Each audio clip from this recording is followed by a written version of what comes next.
Hello friends, welcome to study electronics. So friends, last class में हमने logic gates complete कर लिया था। आज हम उसके क्वेश्चंस ट्राई करेंगे जो प्रीवियस ईयर गेट में आए हुए हैं। First question is this. हमें फर्स्ट क्वेश्चन ये गिवन था, this is the question. In the circuit shown, जो हमें सर्किट गिवन है, the output F is given by, this is F. हमें आउटपुट एफ बताना है क्या होगा। So friends, first of all see this is the XOR gate. ये हमें एक्सोर गेट गिवन है, जिसकी प्रॉपर्टीज़ हमने लास्ट क्लास में डिस्कस कर ली थी। So this is X, this is input X और ये टर्मिनल कॉमन है, it means this is also X. ये हमारा पॉइंट एक्स है, this is X, this is X. Now जब हम एक्सोर करेंगे, X XOR X means X दोनों की वैल्यू सेम है, लाइक 1 एक्सोर 1 भी हो सकता है और 0 एक्सोर 0 भी हो सकता है। अगर हम इसका एक्सोर करेंगे तो दैट विल बी 0। एक्सोर में अगर हम इनपुट सेम लेते हैं तो हमारा आउटपुट क्या रहता है, 0 रहता है। It mean x XOR x is 0. Here we come with 0 and here it is x. Now coming to 0 XOR x, हम बात करेंगे अब 0 XOR x की। अगर हमारा x क्या होगा, 1 होगा, तो आउटपुट क्या हो जाएगा, 0 XOR 1 like this, 0 XOR 1 which is 1। तो अगर हमारा x 1 है तो आउटपुट हमारा क्या आ रहा है, 1 आ रहा है, मीन्स सेम आ रहा है।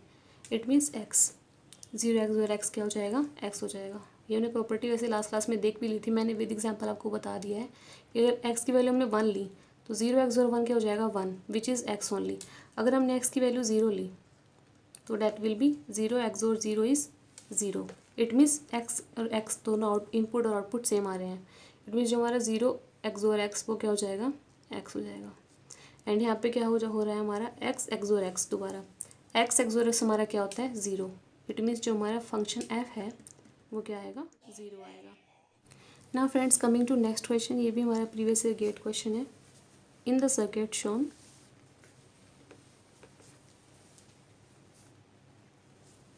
If c is 0 then expression y is, हमें सर्किट गिवन है like this, this is the circuit.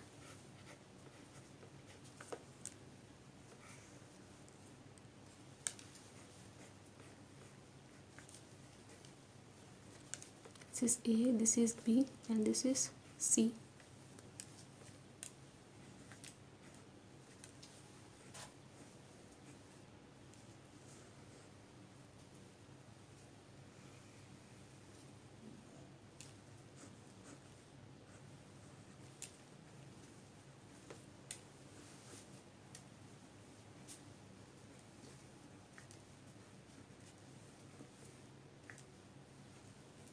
This is the circuit given in the question. ये सर्किट हमें क्वेश्चन में गिवन था। If c is equals to 0, अगर हम c की value 0 ले लेते हैं तो हमें आउटपुट y पूछा गया है, क्या आएगा। फर्स्ट ऑफ ऑल, अगर हमने c की वैल्यू 0 ले ली तो जो c बार हो जाएगा वो क्या हो जाएगा, 1 हो जाएगा। इट मीन्स यहाँ 1 आ जाएगा, ये 1 यहाँ से कनेक्टेड, मीन्स यहाँ क्या आ गया, 1 आ गया। Now solving this, this is a plus b bar, ये हमारा क्या है, नोर गेट है, दिस इज नोर गेट। सो जो हमारा नोर गेट में एक्सप्रेशन होगा यहाँ आउटपुट में, that will be a plus b bar for NOR gate and this is c which is 0। So here it is 0, it is OR gate. So 0 adding with anything is the same expression. So a plus b bar यहाँ पे आ गया हमारा। Now this is AND gate, ये हमारा क्या है, AND gate है। एंड गेट में क्या होता है, प्रोडक्ट होता है a into B, this is a into B. So now this is OR gate. अब हम यहाँ पे बात कर रहे हैं और गेट की।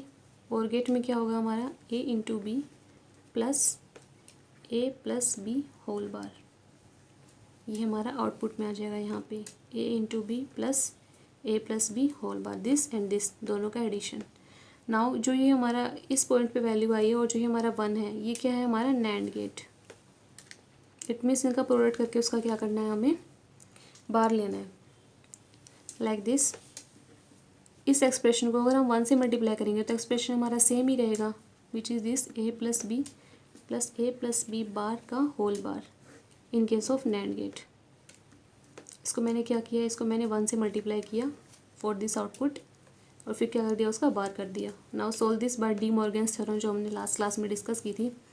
से सॉल्व करते हैं। Here A into B bar plus with dot A plus B bar with bar. जब बार और बार होते हैं तो वो क्या हो जाते हैं, कैंसिल हो जाते हैं। This is cancelled, so we get A into B bar whole bar into A plus B. इसमें फिर डी मॉर्गन्स थ्योरम लगा दीजिए, A bar plus B bar into A plus B. इनको सॉल्व कर दीजिए। अगर हम इनको सॉल्व करेंगे we get A bar into A is zero, A bar into B plus B bar into A, जो हमारा क्या है, एक्सोर ऑपरेशन होता है। सो दिस इज़ द आंसर। जो हमारा आउटपुट वाई है that is A XOR B which is Y. This is the next question. All the logic gates shown in the figure have a propagation delay of 20 nanosecond. ये question friends important है और इसका concept भी अच्छा है, तो थोड़ा ध्यान से देखिए। ये हम वेव फॉर्म वाला क्वेश्चन कर रहे हैं यहाँ पे। All the logic gates shown in the figure have propagation delay of 20 nanoseconds. It means जितने भी लॉजिक गेट्स गिवन है सबका प्रोपगेशन डिले कितना है, 20 नैनोसेकेंड। इसका मतलब ये भी 20 नैनोसेकेंड के बाद काम करेगा, ये भी 20 नैनोसेकेंड और ये भी 20 नैनोसेकेंड, ये सारे 20 नैनोसेकेंड लेंगे काम करने में। इनमें डिले है इतना। At A is equals to C is equals to zero, let जो हमारा ए है बी है सॉरी ए और सी है वो क्या है, ज़ीरो है इनिशियली, और जो बी है हमारा वो है 1 until T is equals to zero, T is equals to zero तक। At T is equals to zero, जब T is equals to zero पे हमारा फ्लिप फ्लॉप हम शुरू करेंगे, ऑल द इनपुट फ्लिप्स जाते हैं। इट मीन्स जो हमारे पहले थे उसका इन्वर्स हो जाएगा। Means A is equals to से पहले ज़ीरो थे, अब क्या हो गया 1, बी पहले 1 था, अब क्या हो गया 0। For T is greater than zero, output z is equals to 1 for a duration of t greater than zero, output z हमारा 1 होगा कितने ड्यूरेशन पे, वो बताना है हमें। First of all wave form बना लेते हैं। a is zero, c is zero, b is 1 initially. So a हमारा क्या है 0, ये है हमारा t is equals to zero. t is equals to zero पे a 0 था और t is equals to zero के बाद a क्या हो गया हमारा 1। सो जो हमारा a है t is equals to zero से पहले 0 है और बाद में क्या है 1 है। Now coming to b, b हमारा t is equals to zero पे क्या है 1 है और बाद में क्या हो रहा है वो 0 हो रहा है। So b is like this, पहले वो 1 है, after that it will be 0, after t is equals to zero क्या हो गया 0। Now coming to this, this is b bar, ये हमारा नोट गेट है और हर गेट का जो प्रोपगेशन डिले गिवन कितना है 20 नैनोसेकेंड। इट मीन्स जो हमारा b है, जो उसका b बार करेंगे वो 20 नैनोसेकेंड के बाद होगा, लाइक दिस। b का बार क्या होगा 0, 1 is 0 and 1 0 is 1, this is b bar. Now coming to its delay, इसमें 20 नैनोसेकेंड का डिले है। अब आप भी इसमें 20 नैनोसेकेंड का डिले कर दीजिए, like this. This is t is 20 nanosecond. 20 nanosecond के बाद जो हमारा b बार होगा, this is b bar without delay. ये मैंने विदाउट डिले की बात की, अगर हम b बार विद डिले की बात करूँगी तो वो हमारा क्या हो जाएगा, इसको हम शिफ्ट कर दीजिए बाय 20 नैनोसेकेंड। पूरी की पूरी वेव फॉर्म को 20 नैनोसेकेंड शिफ्ट कर दीजिए। Means T is equals to जो 0 पे है वो t इज इक्वल्स टू 20 पे आ जाएगा, लाइक दिस। 20 तक 0 and after that it is 1। This is b bar with delay, this waveform. Now coming to next हम इसको ले लेते हैं, फॉर एग्जाम्पल y ले लेते हैं, z गिवन है बिकॉज y ले लेते हैं। सो जो हमारा y पे आउटपुट है that is a into B bar. a is given, a की वेवफॉर्म बना चुके हैं, b बार की वेवफॉर्म बना चुके हैं। अब क्या करना है, इन दोनों का प्रोडक्ट करना है a इंटू बी बार का। सो विच इज़ लाइक दिस। और जो हमारा ये एंड गेट है इसमें भी कितने का डिले है 20 नैनोसेकेंड का डिले है। अब या तो पहले विदाउट डिले कर लीजिए वेव फॉर्म, उसके बाद उसका डिले ऐड कर दीजिए। विदाउट डिले अगर हम करते हैं तो उसमें क्वेश्चन रॉन्ग होने के चांसेस बहुत कम हो जाते हैं। तो हम पहले y विदाउट डिले कर लेते हैं, y without delay. Without delay basically इन दोनों को आप क्या कर दीजिए, एंड ऑपरेशन कर दीजिए, means product. 0 into 0 is 0, 1 into 0 is 0 and 1 into 1 is 1। और अब इसको विद डिले कर दीजिए, Y with delay. With delay means 20 nano second और शिफ्ट हो जाएगा वेव फॉर्म। This is 40। सो जो हमारी ये वेव फॉर्म है इसको 20 नैनो सेकेंड और शिफ्ट कर दीजिए like this. This is the wave form of Y with delay. तो हमारे पास वाई आ गया है। नाउ जो हमारा जेड है that is XOR operation of Y and C. जो सी है, C is just a wire और सी हमारा क्या है, 1 है। At T is equals to 0 पे जो हमारा सी है वो 1 हो गया, और T is equals to 0 minus पे वो हमारा क्या, टी इज बिफोर 0 वो क्या था, 0 था। तो this is T is equals to 0, before 0 वो क्या था, 0 था, and after that it becomes 1। So this is C wave form.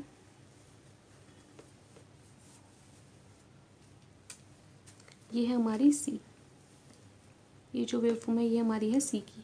अब हमें क्या करना है, सी और वाई का एक्सोर ऑपरेशन करना है। अब इन दोनों का एक्सोर ऑपरेशन कर दीजिए। This Y with delay and C, this 0 into 0 is 0, this is Z, 0 into 0 is 0, 0 into 1 is 1, 0 into 1 is 1। तो यहाँ से लेके यहाँ तक क्या है, ये 1 है, and 1 into 1 is 0, so this is 0।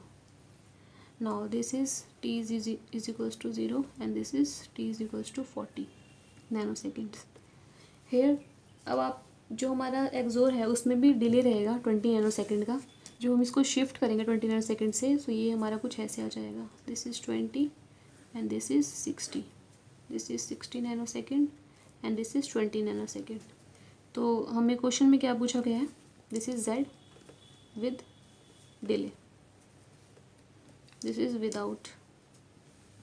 Question में हमसे पूछा गया है जो z इज इक्वल्स टू 1 है वो कितने नैनो सेकेंड के लिए हो रहा है। तो देखिए जो हमारा z1 है वो 20 से 60 नैनो सेकेंड के लिए जो हमारा z है का आउटपुट है वो 1 हो रहा है। It means 20 to 60 nano second z का आउटपुट 1 हो रहा है। कितना ड्यूरेशन हुआ, 40। टोटल कितना ड्यूरेशन हुआ, ये 40 नैनो सेकेंड ड्यूरेशन के लिए जो हमारा z है वो क्या हो रहा है, हमारा 1 हो रहा है। अब next question is, for the ring oscillator shown in the figure the propagation delay of each inverter is 100 picosecond. What is the fundamental frequency of the oscillator output? This is V output. Friends, first of all see these are inverters, not gate, and ये क्या कर रहे हैं, एक ring बना रहे हैं, this like this is a ring. इसको हम क्या बोलते हैं, रिंग ऑसिलेटर बोलते हैं। इसमें हमें प्रोपगेशन डिले पूछा गया है। प्रोपगेशन डिले दिया गया हर इन्वर्टर का 100 पिकोसेकंड, और फंडामेंटल फ्रिक्वेंसी पूछी गई है ऑसिलेटर आउटपुट की।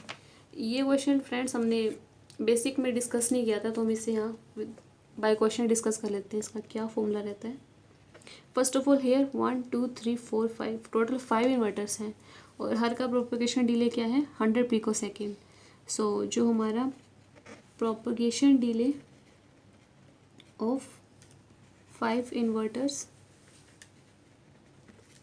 Are 5 into 100 pico second which is 500 pico second. Now coming to its fundamental frequency. जब भी रिंग ऑसिलेटर की बात आएगी फ्रेंड्स, उस टाइम जो हमारी फंडामेंटल फ्रीक्वेंसी रहेगी, fundamental frequency of ring oscillator 1/2 into propagation delay. कितना हमारा प्रोपगेशन डिले है, ये फॉर्मूला रहता है fundamental frequency of ring oscillator का, 1/2 into propagation delay. Propagation delay is 500, so put it here. जो हमारी फ्रीक्वेंसी रहेगी 1/2 इंटू 500 पिको सेकेंड्स। सो जब हम इसको सॉल्व करेंगे then we will get 1 gigahertz is the frequency of this ring oscillator. ये formula है, इंजीनियरिंग सर्विसेज में ऐसे क्वेश्चन कई बार पूछे गए हैं, तो ये फॉर्मूला आप रिमेंबर कर लीजिए कि जो fundamental frequency of ring oscillator होगा that will be 1/2 into propagation delay. This is our next question. The output Y in the circuit below is always 1। जो हमारा आउटपुट वाई है वो ऑलवेज 1 कब रहेगा, वैन ऑप्शंस आर गिवन 2 और more of the inputs P Q R are zero means P Q R में 2 या 2 से ज़्यादा इनपुट्स हमारे क्या हो जाएं 0, या 2 से ज़्यादा हमारे इनपुट क्या हो जाएं 1। Any odd number of input P Q R is 0, मतलब ओड नंबर ऑफ इनपुट्स क्या हो जाए हमारे 0, या फिर ओड नंबर ऑफ इनपुट्स हमारे क्या हो जाए 1। These are all the conditions. हमें देखना है कि वाई 1 कब होगा। फ्रेंड्स, जब भी ऐसा क्वेश्चन आपको देखने को मिले तो सबसे ईजी मेथड रहता है कि आउटपुट से शुरुआत की जाए। मीन्स हमें आउटपुट क्या चाहिए 1 चाहिए, आउटपुट 1 चाहिए। तो यहाँ पे हमारे क्या केसेस बनेंगे, this is NAND gate. NAND gate में 1 कब आता है, जब मैं यहाँ 1 ले लूँ और यहाँ 0 ले लूँ, और यहाँ पे 0 ले लूँ, यहाँ 1 ले लूँ। सो 1 इंटू 0 इज़ 0, 0 का बार इज़ 1। सो एक केस तो हमारा ये हो सकता है 1 इंटू 0। सो इट मीन्स यहाँ पे क्या आ गया 0 एंड यहाँ क्या आ गया 1। अब फिर से नैंड गेट, नैंड गेट का आउटपुट 1 कब होगा, जब हम यहाँ पे 0 0 ले लें, क्योंकि ये दोनों इनपुट क्या हैं शॉर्टेड, इट मीन्स दोनों इनपुट सेम है यहाँ पे, तो हमें यहाँ पे दोनों इनपुट सेम ही लेने पड़ेंगे। अगर मैंने यहाँ पे 0 ले लिया तो 0 इंटू 0 इज़ 0, 0 का bar is 1, like this. Now coming to this, यहाँ हमारा क्या आ गया 0। फिर से नैंड गेट में 0 होने के हमारे चांसेस क्या क्या हैं। अगर मैं 1 1 ले लूँ, 1 इंटू 1 इज़ 1, 1 का बार इज़ 0। इट मीन्स यहाँ 1 आ गया है, यहाँ 1 आ गया है, यहाँ 0 आ गया है। अब बताइए नैंड गेट में 1 कब आएगा, जब मैं एक इनपुट को 1 ले लूँ, एक को 0 ले लूँ। 1 इंटू 0 इज़ 0, 0 का बार इज़ 1। नैंड में 1 कब आएगा, जब एक इनपुट को मैं 1 ले लूँ, like this. 0 into 1, 1 into 0 is 0, 0 का bar is 1 and here this is, ये हमारा क्या है 1 है। 1 into 1 is 1, here it is 0। So friend, इसका मतलब क्या है कि जो हमारा P है वो 1 है, जो हमारा Q है वो 0 है, और जो हमारा R क्या है वो 1 है। एक केस तो ये बन जाएगा। इट मीन्स 2 इनपुट तो श्योर हो गया। अगर 2 इनपुट हम 1 ले रहे हैं तो हमारा आउटपुट क्या आ रहा है 1 आ रहा है। नाउ एक केस और बन सकता है इसी नैंड गेट में कि अगर मैं यहाँ पे हमें आउटपुट में क्या चाहिए 1 चाहिए, आउटपुट में 1 चाहिए, तो इट मीन्स यहाँ मैं 0 भी तो ले सकती हूँ। 0 इंटू 0 भी तो हमारा 0 इंटू 0 0 हो जाएगा, उसका बार क्या हो जाएगा 1। इट मीन्स मैं 0 भी ले सकती हूँ 1 की जगह। सो 0 0 हेयर, नाउ 0, यहाँ पे हमारा क्या आया 0। 0 आने के लिए यहाँ हमें क्या मिलना चाहिए 1 और 1, 1 1 लेंगे तभी क्या होगा, बाहर हमारा 0 हो जाएगा। तो इट मीन्स यहाँ हमारा आउटपुट में क्या आ गया 1। 1 आउटपुट आने के लिए अगर मैं यहाँ 1 ले लूँ और यहाँ 0 ले लूँ, 1 इंटू 0 इज़ 0, उसका बार क्या हो गया 1। इट मीन्स यहाँ मेरा 1 आ रहा है, यहाँ मेरा क्या आ रहा है, मैंने यहाँ क्या लिया आपकी बार 0। यहाँ 1 लिया है तो P मैंने 1 एज इट इज़ छोड़ दिया। अब आउटपुट 0 आना चाहिए। आउटपुट 0 आने के लिए एक ही केस बनेगा, 1 इंटू 1 करेंगे, दैट विल बी 1 का बार 0। इट मीन्स Q भी हमारा 1 हो गया, R भी हमारा 1 हो गया और P भी हमारा 1 हो गया। इट मीन्स इसमें तीनों ही हमारे 1 1 1 हो गए हैं। तो इसका मतलब क्या हो गया कि 2 और more inputs P Q R R 1। अगर हमारे 2 और more inputs P Q R 1 हो जाएंगे, उस टाइम हमारा आउटपुट क्या हो रहा है, वो Y हमारा क्या आ रहा है 1। ये सबसे इजी मेथड है। इसका दूसरा मेथड ये है कि आप सारे गेट को सोल्व कर लीजिए, लास्ट में एक्सप्रेशन निकाल लीजिए, उसके बाद देखिए कि क्या क्या हम वैल्यू पुट कर सकते हैं। वो काफ़ी लेंथी पड़ेगा। ये सबसे इजी मेथड है, इससे करिए, क्वेश्चन बहुत ईजिली सॉल्व हो जाएंगे। सो फ्रेंड्स, ये थे कुछ प्रीवियस ईयर क्वेश्चन। कुछ और क्वेश्चन है जो भी वो लेटेस्ट है इंजीनियरिंग सर्विसेज और गेट के, वो हम नेक्स्ट क्लास में डिस्कस करेंगे। आपको कोई भी डाउट हो तो आप कमेंट सेक्शन में पूछ सकते हैं, और अगर आपको सेशन अच्छा लगा है तो सेशन को लाइक कीजिए, शेयर कीजिए और सब्सक्राइब कीजिए।